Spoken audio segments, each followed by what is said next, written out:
I never thought I would become the neighborhood villain for trying to keep people safe. But that is exactly what happened when Patricia Whitmore decided my backup generator was her personal crusade. My name is Brian Morrison, and I have lived in the Riverside Meadows community in Charlotte, North Carolina for 8 years. I am a paramedic and emergency response coordinator, which means I work odd hours and deal with life or death situations regularly. When I purchased my home back in 2018, I specifically chose this neighborhood because it seemed quiet, well-maintained, and the HOA bylaws appeared reasonable. I should have known better than to trust any homeowners association to stay reasonable. The trouble started last February when a series of winter storms knocked out power across our area for nearly 3 days. Most folks were inconvenienced, sure, but for me it was more than just missing hot meals and warm showers. You see, my property sits at the corner of Riverside Meadows Drive and Oakmont Street, right at the main entrance to our subdivision. When the development was built in 2015, the county required certain safety features, including emergency lighting at major intersections within large residential communities. Our entrance qualified, and since my property was the corner lot, the equipment got installed on my land with an easement agreement. The emergency lights run on a dedicated system that is supposed to have battery backup, but those batteries are only good for about 6 hours max. After that, if the main power is still out, the lights go dark unless there is another power source. During those 3 days in February, I hooked up my portable generator to keep those lights running through the nights. The generator is not particularly loud, just your standard Honda unit that puts out maybe 65 decibels from 20 feet away. That is quieter than your average vacuum cleaner. I positioned it in my backyard, as far from neighboring homes as possible, and only ran it during evening hours when the darkness made those intersection lights critical for safety. Cars still needed to navigate through the neighborhood, emergency vehicles needed access, and kids walked to the bus stop at that very corner every morning. Without those lights, that intersection became a 4-way stop that nobody could see in the pitch black. On the 3rd night, around 9 in the evening, I was refueling the generator when Patricia Whitmore appeared at my back fence. Patricia served as the HOA president, a position she had held for the past 4 years with an iron grip that would make dictators jealous. She was 52 years old, always wore pastel cardigans regardless of the weather, and had the kind of haircut that required weekly salon appointments to maintain its aggressive layers. "Brian Morrison, what on earth is that racket?" she demanded, her voice carrying that special tone that suggested she already knew the answer and had decided it was unacceptable. I straightened up from the generator, wiping gasoline residue off my hands with a rag. "Evening, Patricia.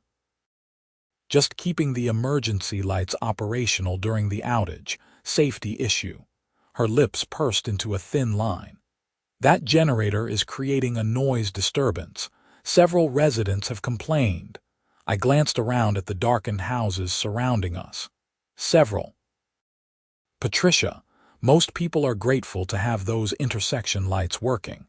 Just last night, old Mr. Henderson nearly got T-boned by the Martinez kid who could not see the intersection without the lights." "That is irrelevant." She pulled out her phone and tapped at the screen with one manicured nail. "Section 12, Paragraph 4 of our community bylaws clearly states that no homeowner shall operate machinery that creates excessive noise between the hours of 8 p.m. and 8 a.m. "Patricia, this is an emergency situation. The power has been out for 3 days. The bylaws make no exception for emergencies. Rules are rules, Brian. If we start making exceptions, where does it end?" She looked genuinely puzzled, as if the concept of common sense was a foreign language she had never bothered to learn. I took a deep breath, reminding myself that arguing with Patricia Whitmore was like arguing with a brick wall, except the brick wall might occasionally acknowledge a valid point. "Look, I will keep the generator as quiet as possible. It is only temporary until the power comes back. We are talking about public safety here. I am giving you fair warning. If you continue to operate that generator after 8 p.m., the HOA will have no choice but to issue a formal violation and fine." With that pronouncement, she turned on her sensible heel and marched back toward her own house, 3 doors down. The power came back on the next morning, and I thought that was the end of it. I should have known better. 2 weeks later, I received a certified letter from the Riverside Meadows HOA. Inside was a formal notice of violation, citing me for operation of prohibited machinery during restricted hours, with a fine of $500. The letter included timestamps for all 3 nights I had run the generator, detailed noise level estimates that seemed wildly exaggerated, and a stern warning that future violations would result in escalating fines and potential legal action. I called Patricia immediately. The conversation went about as well as expected. "The fine stands," she said, her voice crisp and professional. "The board voted unanimously." The board meaning you, Linda Chen, and Bob Pritchard.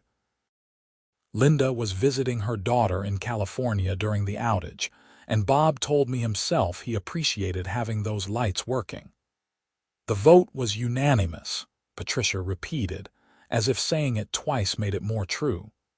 "You violated clearly stated community rules, Brian. Actions have consequences." "I was maintaining critical safety equipment during an emergency." "You were operating loud machinery during quiet hours. Pay the fine within 30 days, or we will place a lien on your property." I hung up before I said something I would regret. That evening, I drove over to Bob Pritchard's house. Bob was a retired engineer, 68 years old, with a pragmatic streak and generally reasonable attitude. He answered the door in a golf shirt and khakis, reading glasses perched on his nose. "Brian, come on in." "I suppose this is about the generator business. Bob, did you really vote to fine me $500 for keeping the emergency lights running?" He sighed heavily and gestured for me to follow him into his study. "Son, I am going to level with you. I did not want to vote for that fine. Thought the whole thing was ridiculous, frankly. But Patricia made it very clear that if I opposed her on this, she would make my life miserable. She has been gunning for me ever since I voted against her proposal to ban pickup trucks from being parked in driveways. So you just went along with it." "I have 2 more years before my wife and I move to Florida. 2 years of dealing with Patricia Whitmore and her petty tyranny. I am picking my battles, and honestly, $500 seemed like something you could afford to pay and move on." I felt anger rising in my chest. "It is not about the money, Bob. It is about the principle. I was doing the right thing, keeping people safe and getting punished for it." "I know, you are right, but Patricia does not care about right or wrong. She cares about rules and control." He looked genuinely apologetic. "For what it is worth, I am sorry." I left Bob's house feeling betrayed but not particularly surprised. This was how HOAs worked. One person with too much time and too much need for control could make everyone's life miserable, and the path of least resistance was to just go along with it. But I am not really built for the path of least resistance. When you spend your career running toward emergencies while everyone else runs away, you develop a certain stubbornness about doing what is right regardless of convenience. I decided to fight the fine. I sent a detailed letter to the HOA board explaining the situation, including photographs of the emergency lighting equipment on my property, a copy of the original easement agreement, documentation showing the lights were county-required safety features, and statements from several neighbors who supported my use of the generator. I cited North Carolina Statute 47 F3 102, which prevents HOAs from prohibiting necessary safety measures during emergencies. Patricia's response came back within a week. The fine was upheld. The letter included additional language suggesting that if I continued to disrupt community harmony with frivolous appeals, I might face further sanctions. I paid the $500, but I did not forget about it. I started paying closer attention to what Patricia and her HOA board were doing. I reviewed all the community bylaws, attended the monthly board meetings, and talked to other residents about their experiences. What I discovered was a pattern of petty tyranny that had been going on for years. Patricia ruled the HOA like her personal fiefdom, issuing fines for minor infractions while ignoring bigger problems. The Johnsons got fined $300 because their mailbox was the wrong shade of black. The Patel family received violation notices for parking their car on the street overnight when their garage was being repaired, despite temporary parking being explicitly allowed in the bylaws. Meanwhile, Patricia's best friend Susan had been running an unlicensed daycare out of her home for 2 years, which actually did violate multiple regulations, but somehow never received a single warning. The more I learned, the angrier I got, but I am not an impulsive person. I am trained to stay calm under pressure, assess situations clearly, and act decisively when the moment is right. So I waited. Summer came, bringing the usual North Carolina heat and humidity. In late June, the National Weather Service started tracking a major storm system moving up from the Gulf. Hurricane Deborah had already caused significant damage in Florida and Georgia, and meteorologists predicted it would maintain tropical storm strength as it moved through the Carolinas. The storm hit Charlotte on a Wednesday evening. Wind and rain battered the city for hours. Trees came down, power lines snapped, and by midnight most of the city was dark. Our neighborhood lost power around 11 p.m. Thursday morning dawned gray and wet. The storm had passed, but the damage remained. I spent the day at work, responding to weather-related emergencies across the city. By the time I got home Thursday evening, I was exhausted. The power was still out, and likely would be for several days given the extent of the damage across the region. I stood in my backyard, looking at my generator in the shed. Then I looked at the emergency lights at the intersection, currently dark and useless. The backup batteries had died hours ago. I thought about Patricia Whitmore and her $500 fine. I thought about her lecture on rules and consequences. I thought about that certified letter threatening escalating penalties if I continued to violate the sacred noise ordinance. Then I went inside my house, cracked open a warm beer from my powerless refrigerator, and sat on my front porch in the gathering darkness. The intersection in front of my house was pitch black. Cars crept through slowly, drivers clearly uncertain about right-of-way without any signals or lighting. It was dangerous, but not my problem anymore. I had learned my lesson about trying to help. Friday morning, I drove to work in the pre-dawn darkness, navigating carefully through the still powerless intersection. When I returned home Friday evening, I noticed Patricia's silver Lexus parked in my driveway. She was waiting for me, arms crossed, standing next to my mailbox. "Brian, the emergency lights have been out for 2 days. Why have not you powered them with your generator?" I got out of my truck, genuinely enjoying this moment. Because, Patricia, the HOA bylaws clearly prohibit operation of loud machinery between 8 p.m. and 8 a.m. The lights need to run all night to be effective. I am just following the rules. Her face flushed. "This is different," This is a safety issue. It was a safety issue in February too. You fined me $500 and told me actions have consequences. Brian, this is not the time for petty revenge. People could get hurt. I shouldered past her toward my front door. Then I guess you better call the county and ask them to send a crew to fix the lights. Or maybe you could contact Duke Energy and ask them to prioritize power restoration to this area. Either way, not my problem. The HOA board could fine you for failure to maintain the equipment. I turned around. The equipment is on my property, but it belongs to the county under an easement agreement. I have no legal obligation to maintain it, power it, or do anything else with it. I have been doing it as a courtesy, and because I actually care about my neighbor's safety. But you made it very clear that courtesy does not matter as much as your precious rules. You are being childish. I am being compliant. Is not that what you wanted? I went inside and closed the door. Through my front window, I watched Patricia stand there for several minutes, clearly furious but unable to do anything about it. Eventually, she got back in her Lexus and drove away, having to navigate the dark intersection with extreme caution. I wish I could say I felt guilty, but I did not. I felt vindicated. Saturday morning, my phone started ringing early. The first call was from Maria Gonzalez, who lived 2 streets over. "Brian, honey, I heard you and Patricia are having some kind of fight about the intersection lights.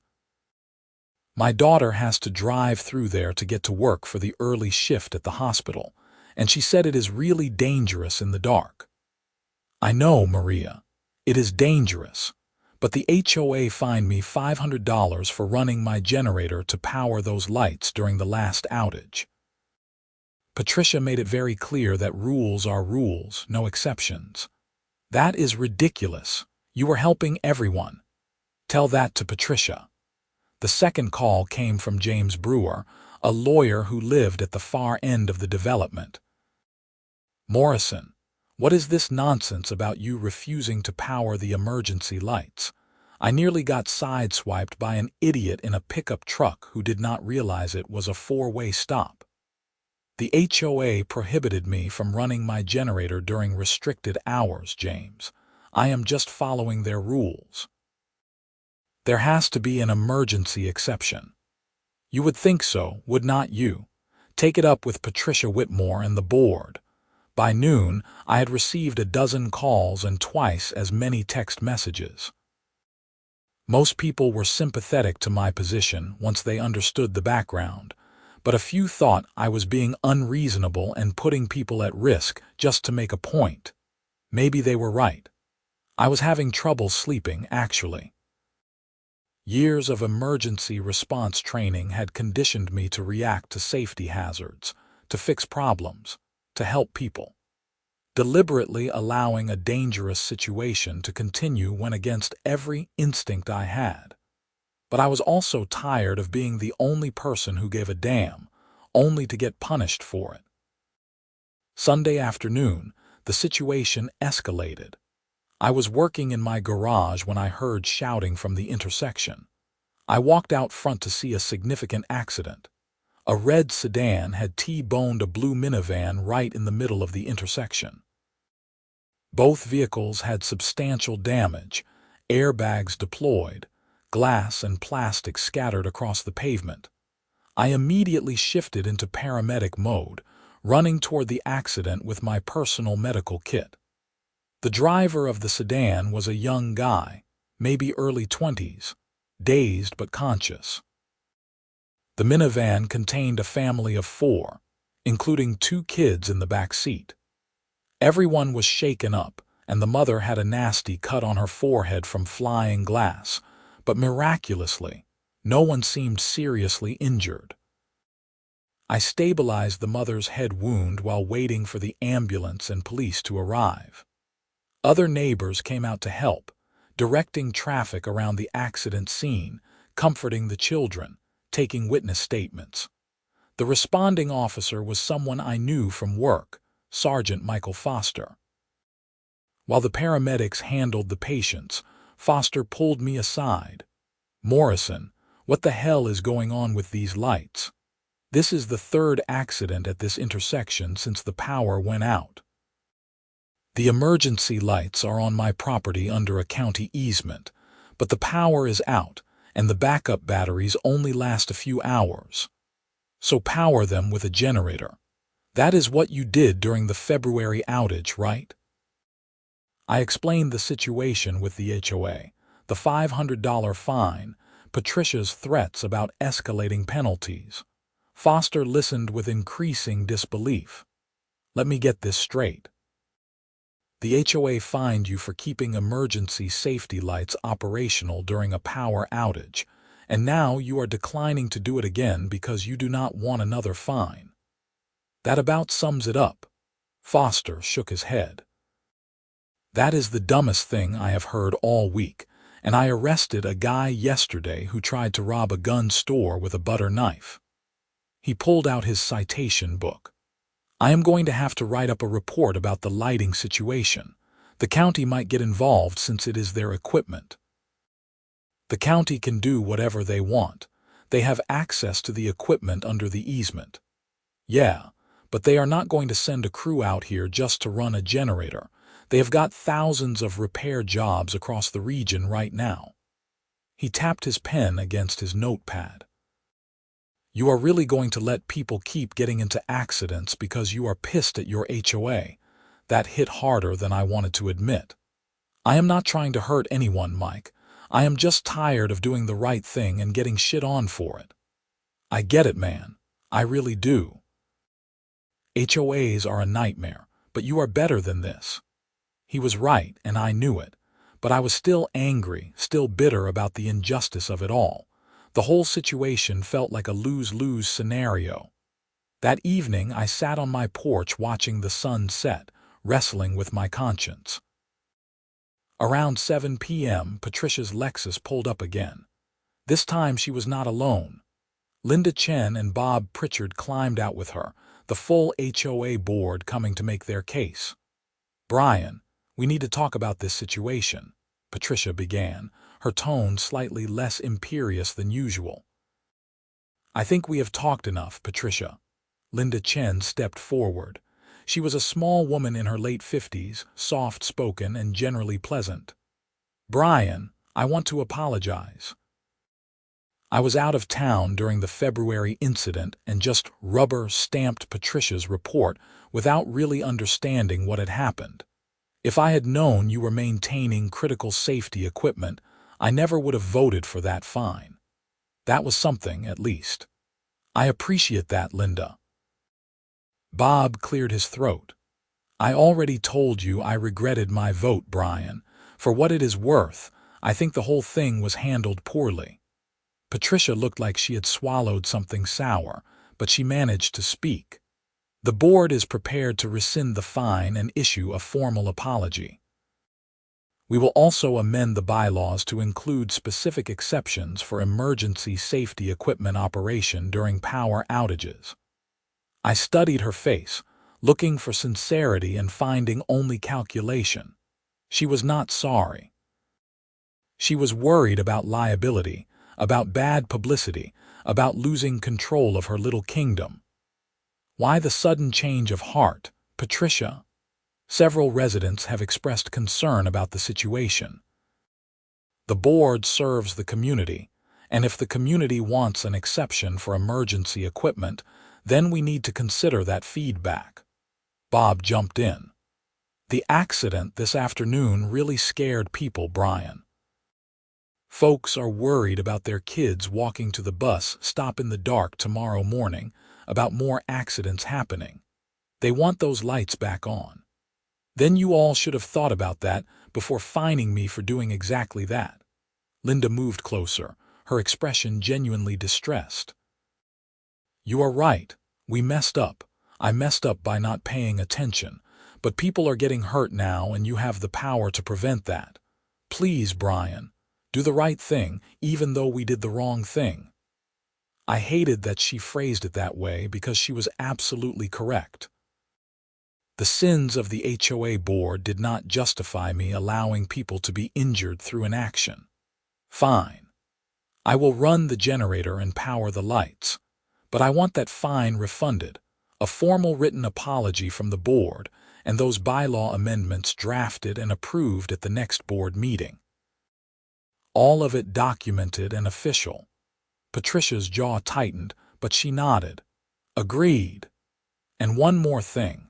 I want a full audit of HOA finances and decision-making for the past 2 years, conducted by an independent third party and shared with all residents. If we are going to have an HOA, it needs to be transparent and accountable. That is not necessary, Patricia said quickly. Our finances are perfectly in order. Then you should have no problem with an audit. That is the deal. Take it or leave it.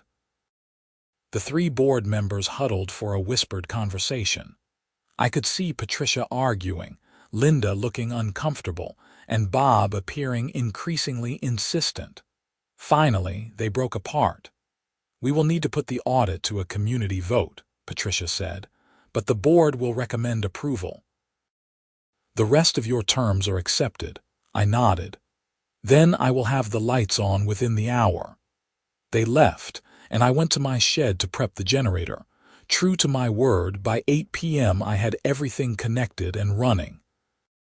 The emergency lights flickered to life, casting their familiar glow across the intersection.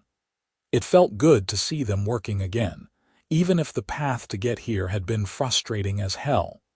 The power came back on Tuesday afternoon, and I shut down the generator. The HOA refund check arrived on Thursday with a stiffly worded apology letter signed by all 3 board members. The emergency exception bylaw amendment was approved at the next board meeting, which I attended personally to make sure it happened. The community vote on the financial audit was scheduled for mid-August. Patricia fought against it hard, sending letters to every household explaining why an audit was a waste of money and demonstrated a lack of trust in the board's stewardship.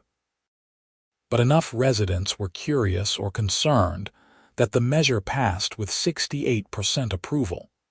We hired a forensic accountant named Deborah Flynn to conduct the review. She was a serious woman in her early 40s who specialized in uncovering financial irregularities in non-profit organizations and HOAs. She requested access to all financial records, bank statements, receipts, contracts, and correspondence related to HOA business for the previous 3 years. The audit took 6 weeks. In early October, Deborah Flynn presented her findings at a special community meeting. The small clubhouse was packed with residents, everyone curious about what she had uncovered. The news was worse than anyone expected. Deborah Flynn stood at the front of the room with a presentation loaded on her laptop, projected on the wall screen. She was all business, her voice clear and unemotional as she walked through her findings. My investigation revealed significant financial irregularities in the management of HOA funds. Over the past 3 years, approximately $87,000 in community funds have been misappropriated or inadequately documented. The room erupted in shocked murmurs. I sat in the 3rd row, watching Patricia Whitmore's face drain of color. Deborah continued. The irregularities fall into several categories. First, there are numerous payments to vendors that appear to be significantly overpriced compared to market rates. For example, the HOA paid Whitmore Landscaping Services $42,000 for routine lawn maintenance and snow removal over 2 years. This is roughly 3 times the typical rate for equivalent services in this area. Someone in the back shouted, "Whitmore Landscaping." Is that related to Patricia? Yes, Deborah confirmed. Whitmore Landscaping is owned by Patricia Whitmore's husband, Gerald Whitmore. North Carolina law requires HOA board members to disclose conflicts of interest, and typically prohibits self-dealing arrangements like this. The murmurs grew louder. Patricia stood up. That contract was approved by the full board and represented competitive pricing at the time. Deborah looked at her calmly.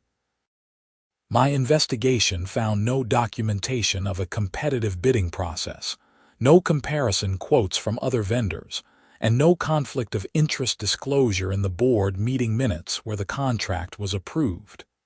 Bob Pritchard looked sick. Linda Chen had her hand over her mouth in shock. Deborah moved to her next slide. The second category involves unexplained cash withdrawals. Over 3 years, there were 43 separate ATM withdrawals from the HOA account totaling $19,000. These withdrawals have no corresponding receipts, invoices, or documentation explaining what the cash was used for. Those were for small vendor payments and petty cash expenses, Patricia said, her voice rising defensively. Perfectly normal. Perhaps, but proper financial management requires receipts and documentation for all expenditures, regardless of size. Without that documentation, these withdrawals are considered misappropriated funds.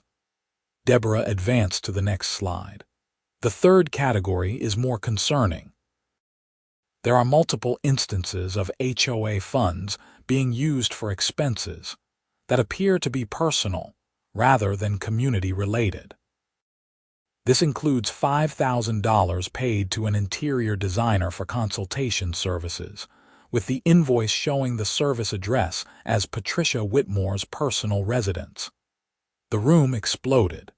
People were shouting questions, demanding explanations, calling for Patricia's resignation. I sat quietly, watching it all unfold with a sense of grim satisfaction. Deborah raised her hands for quiet. There is more. The HOA paid for a trip to a national HOA management conference in Las Vegas, including airfare, hotel, and meal expenses totaling $8,000. However, the conference that was supposedly attended does not appear to exist. I contacted the organization listed on the expense report, and they have no record of holding any event in Las Vegas on those dates. Patricia was red-faced now, sputtering objections that were drowned out by angry residents. Finally, Deborah concluded, there are significant irregularities in how fines and violations were assessed and recorded.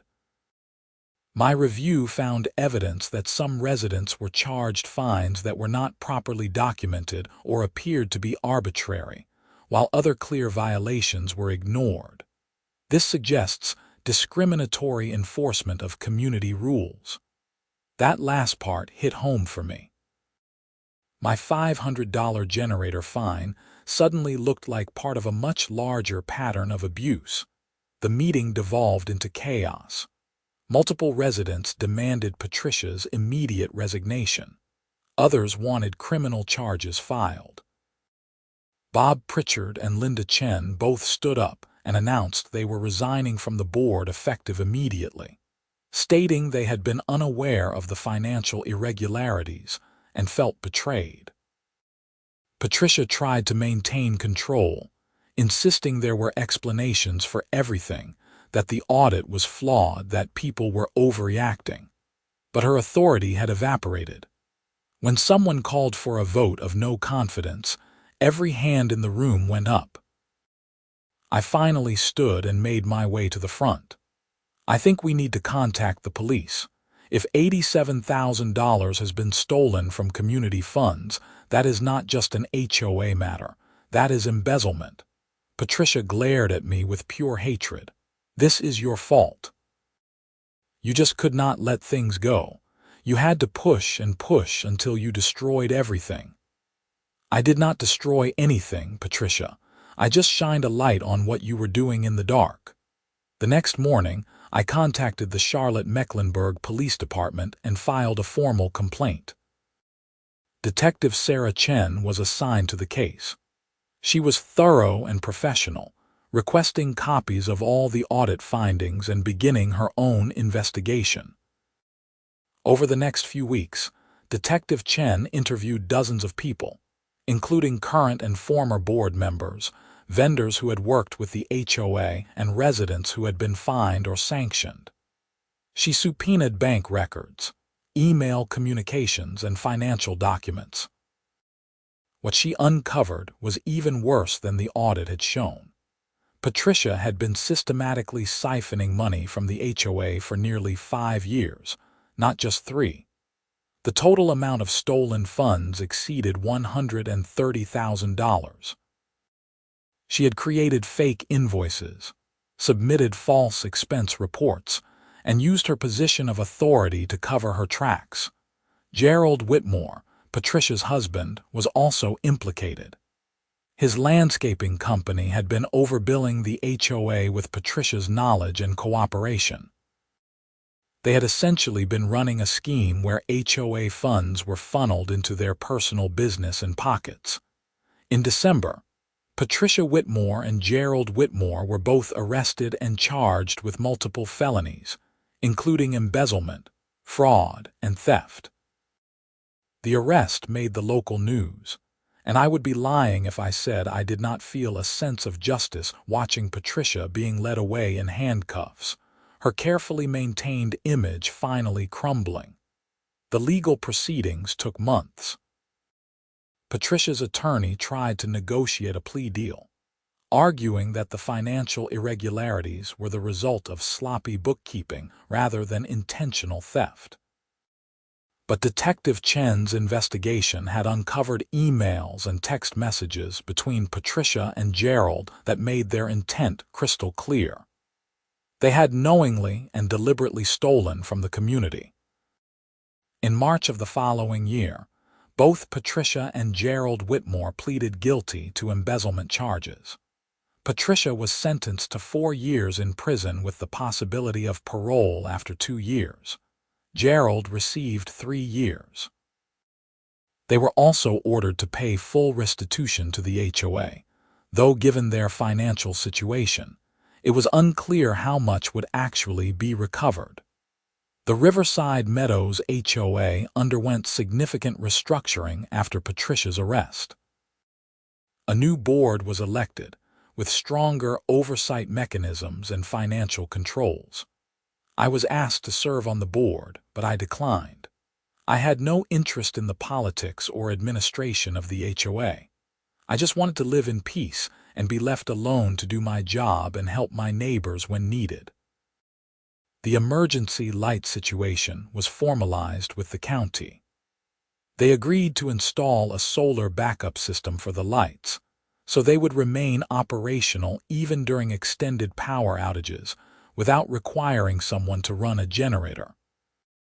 The installation happened in April, and I was relieved to have that responsibility off my plate.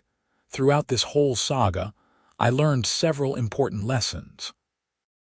First, HOAs can be breeding grounds for petty tyranny and corruption, especially when residents are apathetic and not paying attention to what their board members are doing. Second, standing up for what is right often comes with a cost, but sometimes that cost is worth paying. Third, rules and regulations are only as good as the people enforcing them, and blind adherence to rules without common sense or consideration for context is a recipe for injustice. But I also learned something more personal. I discovered that I have limits to my willingness to help others when that help is being weaponized against me.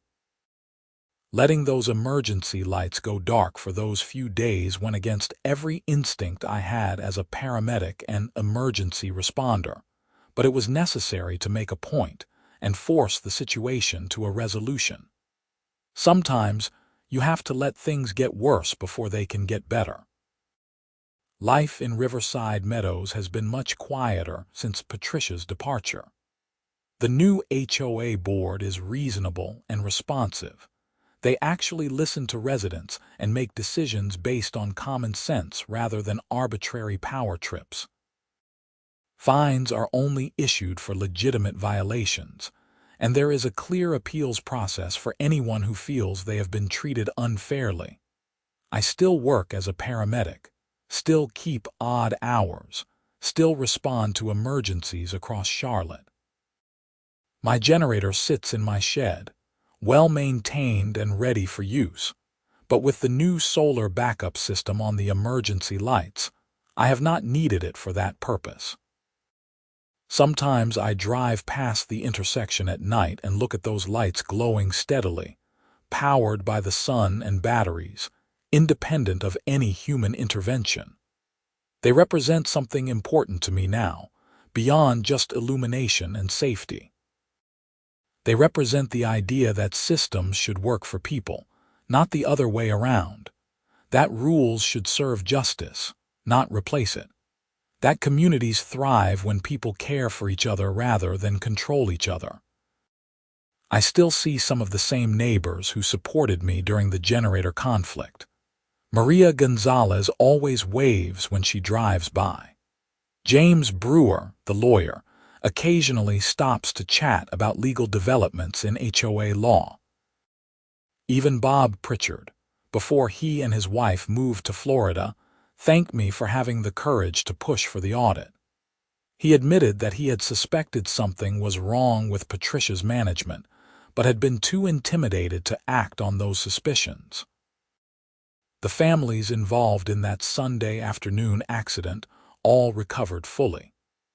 I ran into the mother at a grocery store several months later, and she thanked me for providing immediate medical care at the scene.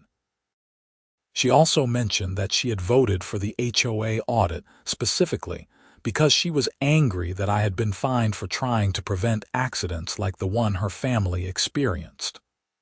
Small world, small community, everyone connected in ways we do not always recognize.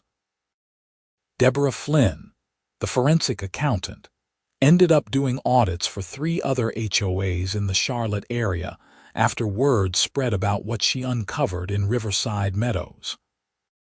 She told me later that financial mismanagement in HOAs is shockingly common, but rarely uncovered because most residents do not think to question their boards or demand transparency. Our case became something of a model for how to properly investigate and address HOA corruption. As for me, I am content with my quiet corner lot at the intersection of Riverside Meadows Drive and Oakmont Street. I maintain my property, follow the reasonable rules, and help my neighbors when they need it. I no longer have a target on my back from a vindictive HOA president, and that is worth more than I can adequately express. Every now and then, someone new moves into the neighborhood and asks me about the story of Patricia Whitmore and the great HOA scandal. I tell them the whole tale, from the generator fine to the arrests to the restitution. Most people shake their heads in disbelief, but a few understand the deeper message. One guy, a young professional who moved in last summer, summed it up perfectly. So you got fined for doing the right thing, then stopped doing the right thing to prove a point, which led to an investigation that uncovered massive corruption. That is some serious butterfly effect stuff. I guess so, I replied. But honestly, I was just tired of being pushed around. Sometimes standing up for yourself leads to unexpected places. Well, I am glad you did. This seems like a much better place to live now than it would have been under Patricia's reign of terror. He was not wrong. The community has a different feeling now, more collaborative and less authoritarian. People are more engaged with HOA business because they saw what happens when they are not. Board meetings actually have attendees beyond just the board members. Financial reports are posted publicly and reviewed by multiple residents. The whole system has more checks and balances. I think about that February night sometimes, standing in my backyard refueling my generator while Patricia Whitmore lectured me about noise ordinances and rules. If I had just paid the fine and moved on without fighting back, Patricia would still be in power, still stealing from the community, still making everyone's life miserable with her petty tyranny.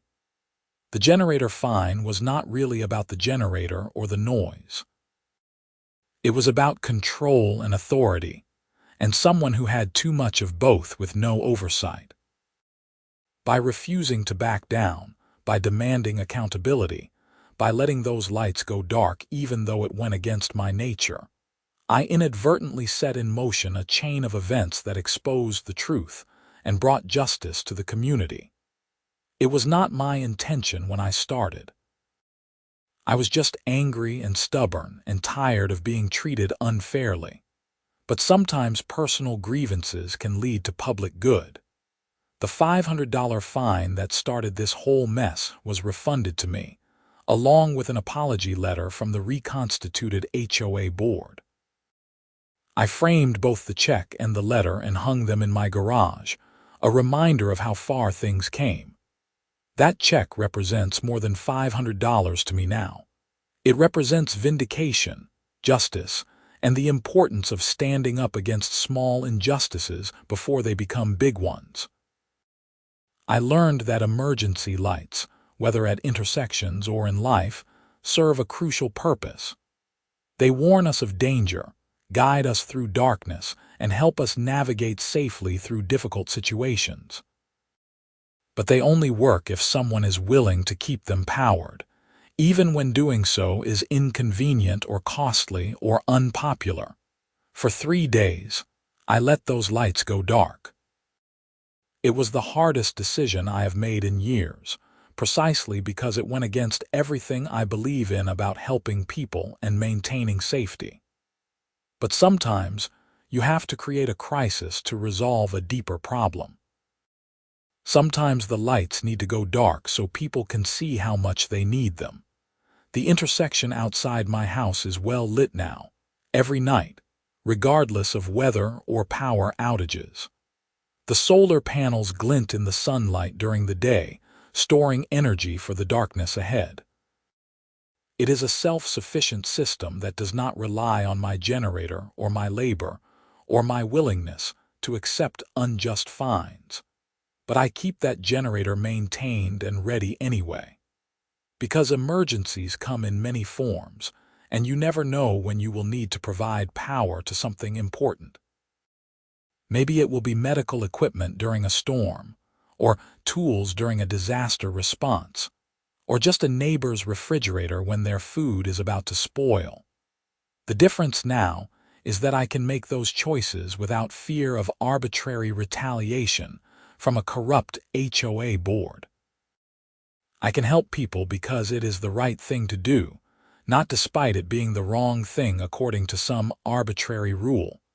This whole experience taught me that institutional problems require institutional solutions. Patricia Whitmore was not really the problem, or at least not the only problem. The problem was a system that gave one person too much power with too little oversight, that allowed corruption to flourish because nobody was paying attention, that punished good behavior while rewarding bad, fixing that required more than just standing up to one bully. It required changing the system itself, implementing transparency, creating accountability, and engaging the community in their own governance. The audit was the tool, but community involvement was the solution. I am proud of what our neighborhood became after all of this, even though I did not set out to revolutionize anything. I just wanted to run my damn generator in peace. But sometimes small stands on small issues reveal larger problems that need addressing. So here I am, still living at the corner lot, still working as a paramedic, still keeping my property maintained and my generator ready. The emergency lights shine every night, powered by sunshine and batteries and good engineering. The HOA operates transparently and fairly. Patricia Whitmore is in prison, paying the price for her greed and corruption. And me? I am just Brian Morrison, a guy who got fined for doing the right thing and ended up taking down a corrupt HOA president because I was too stubborn to let injustice slide. Life has a funny way of working out sometimes. The generator sits in my shed, quiet now but ready when needed. The emergency lights glow steadily at the intersection, keeping people safe without any intervention from me. And the neighborhood is peaceful, functional, and free from the petty tyranny that once ruled it. It took a storm, a fine, some darkness, and a whole lot of stubbornness, but in the end, justice was served. The lights are on, the corruption is exposed, and the community is better for it. Sometimes you have to let the darkness in to appreciate the light. Sometimes you have to stop solving problems so people realize those problems need solving. Sometimes $500 and a generator can change everything. I would not say I am glad it happened exactly. The stress, the conflict, the accidents, the anger, none of that was pleasant to experience. But I am glad about where we ended up. I am glad Patricia's corruption was exposed before she could steal even more. I am glad the community woke up and started paying attention. I am glad those emergency lights have a reliable power source now. And I am especially glad that I do not have to deal with Patricia Whitmore and her petty tyranny anymore. That alone was worth the whole ordeal.